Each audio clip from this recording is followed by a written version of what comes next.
Hi there, this is Health Talks with Don and Tracy. And I'm Don Varney, and Tracy Carlson. She is my counterpart on this show, and we're looking forward today to talk to you a little bit about exercise. And I want to jump on and get it started with saying long and slow. An awful lot of folks today are trying to figure out what they need to do to exercise. And you know, Tracy, what I've found out over the years is they've got to do something that they can get started in without hurting, without having a major cost, etc. They don't have to buy a lot of equipment. They don't have to do a lot of things. And when I talk about long and slow, all the research talks about the percentage of your heart rate for the purpose of fat burning. And long and slow gives you the best benefits for fat or weight loss. That's everything that I've found in my research. Hopefully, maybe you know something that I don't. But I always tell folks, you know, they say you should walk 30 minutes a day. That means no, you don't have to do it every other day to give your body time to recover. You're walking. But the difference is you're doing sustained walking for 20 to 30 minutes. And 20 needs to be your minimum.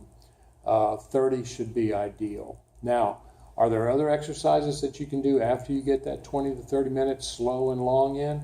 Yes, and we'll be talking about that also. So just consider coming home from work, for an example, getting out of your car, parking it. If you wear a suit and tie, take the tie and jacket off, go for a 10, 15-minute walk away from your house, turn around and go home. And you will have done your long and slow for the day, and you'll be amazed at how much better you feel. Do you have any thoughts on that kind of thing? Or do you have something that may be on high intensity? Yeah, Don, I think that this is probably a topic we could talk about forever. I think when you're talking about exercise, I think it's important to keep it in balance. I think we need to do a variety of things. Long and slow is perfect. You know, I'm not a fan of having to have a gym membership. There's so many things we can do just either in our houses or outside of our houses. We have parks, we have neighborhoods. I love just walking out of your door and doing 15 minutes out, 15 minutes back. Yeah. Boom, you're done. Yep. Especially first thing in the morning, you know, and don't underestimate getting that fresh air. It's good for your mind, it's good for your body, it's good for your soul, everything. So I love that. But again, you need the balance. You really need to work that body. You need to get some functional exercise in there. Keep that core strong. Get that heart rate up, and you know, bring it back down with times of short periods of rest. And there's all kinds of things you can do. Even you can incorporate that into your walk. As you get stronger, stop every couple of minutes and do 50 jumping jacks. Do some squats. Do some push-ups. You know, so you can incorporate it easily like that as well. And interestingly enough, I just read a study where they've made a brain-body link between exercise and cognitive ability. And it shows that if somebody that's incorporating high-intensity, HIIT, interval training into their weekly workouts, that can really slow aging by as much as 10 years. And it can really stave off dementia. Oh, wow. That's great. Yeah.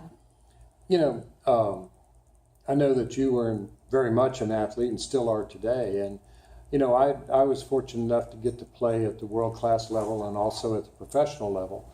And one of the things that I found playing pro football was that a lot of guys thought heavy weights was important, but what they were giving up was proper technique. And I had a friend of mine, a perfect example. He had read an article on doing curls with dumbbells. And when you get to the top, taking your thumb and really twisting your thumb out to the point of as max as you can do, supposedly made the head of your bicep bigger. That was the rationale behind it.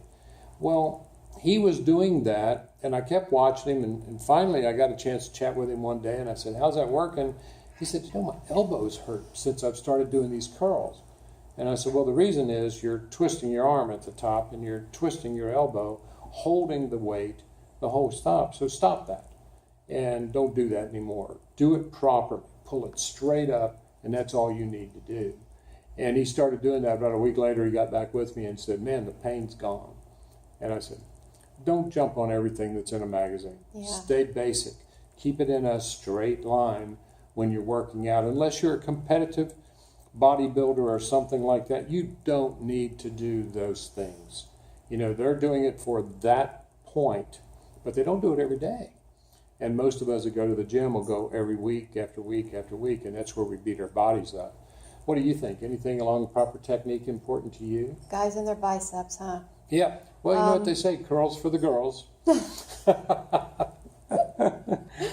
Yeah, you know, being a personal trainer for 20 some years now, yeah, it's critical to have proper form, especially to protect your lower back, shoulders, anything from hips to shoulders, which is why strengthening your core is so important.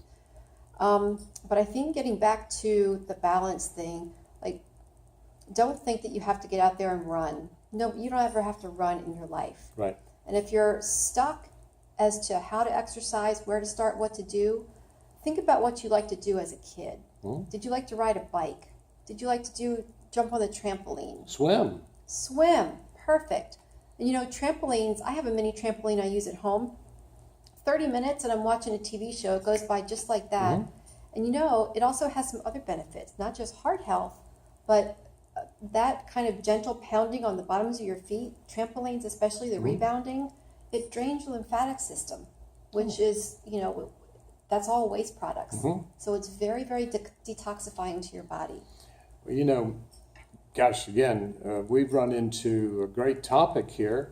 And what we'll do is we'll go ahead and close this one out today. We've given the people a few things to talk about. But I know for sure we're going to come back with part 2 on exercise. And we'll be back on that next week. Tracy, give them the contact information for yourself. I can be reached at 210-818-3278 or alivehealthtx@gmail.com. And I'm Don Varney, and I can be reached at 210-241-3282 or at enzymesorders@gmail.com. Well, this has been Health Talks with Don and Tracy, and we'll talk to you next time. Bye, everyone. Bye-bye.